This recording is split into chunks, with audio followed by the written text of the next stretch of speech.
Acceptable, national security compromised, protocol compromised, South African key point compromised. Vijayan tweeting saying it's a story of sour grapes, how much of revenue the Guptas have brought into this country. Maybeen saying that the SABC reporting that SARS customs officials were not present at the Waterkloof Air Force Base. Who knows what or who was brought into the country?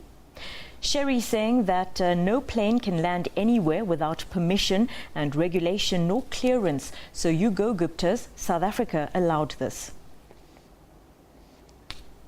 Let's go to some more tweets now. Jerome saying they have landed illegally and they should be deported by now, and that the plane must be impounded pending an investigation.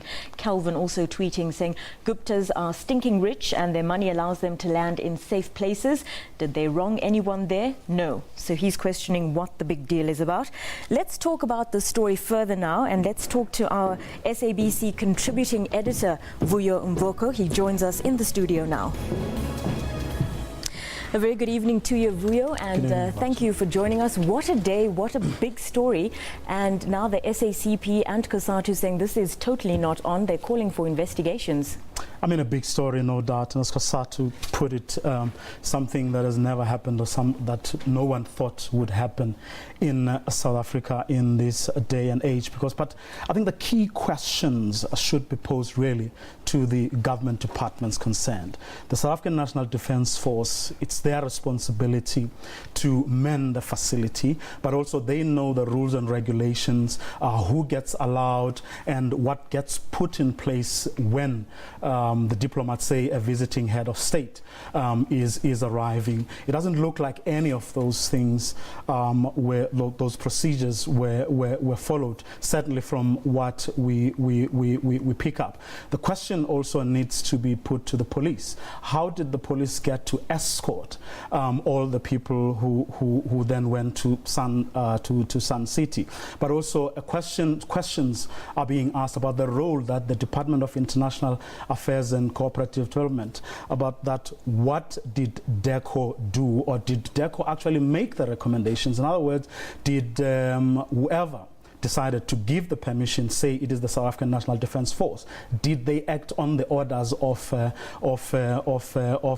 DECO? Now, everybody has gone underground today, but we do understand that the Minister of Defence is now back in the country.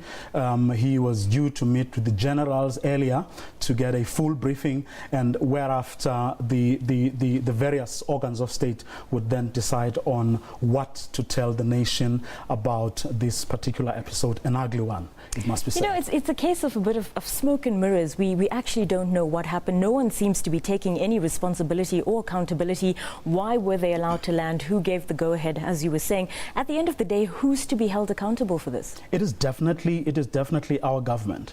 The South African National Defence Force, whose job it is to safeguard those facilities, has questions, I mean, to answer. But the Department of the International Department of International Cooperation cannot sort of wash their hands off this like the Pontius Pilate of the Bible, because they do have a responsibility. The two should work together. Someone dropped the ball. Someone did not do their job. And all those people would be found in the government and not the Guptas or anybody else for that matter, because it is their responsibility to do the things that they were supposed to do. Even if, for argument's sake, which is what if you look at what the Twitterati and people on Facebook have been saying, that the Guptas are powerful, they are friends of the president, and so on. But those people, the public servants whose responsibility it is to look after those facilities, to make sure that correct procedures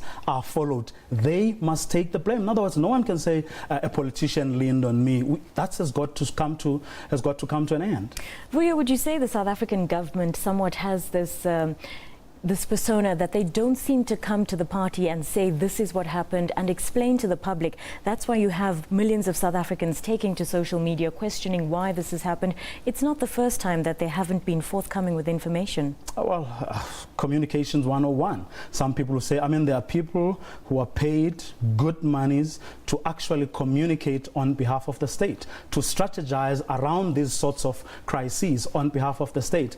To just allow the nation to speculate, about, but also to even fear that actually we are not protected, after all, by people who are paid loads and loads of money to actually do this sort of thing. I think it's someone should take the rep, and hopefully someone is going to someone's neck is going to be put on the block, and they have to take responsibility. Thank you very much for your insight. That was SABC contributing political editor Vuyo Mvoko joining us to talk about that Gupta story.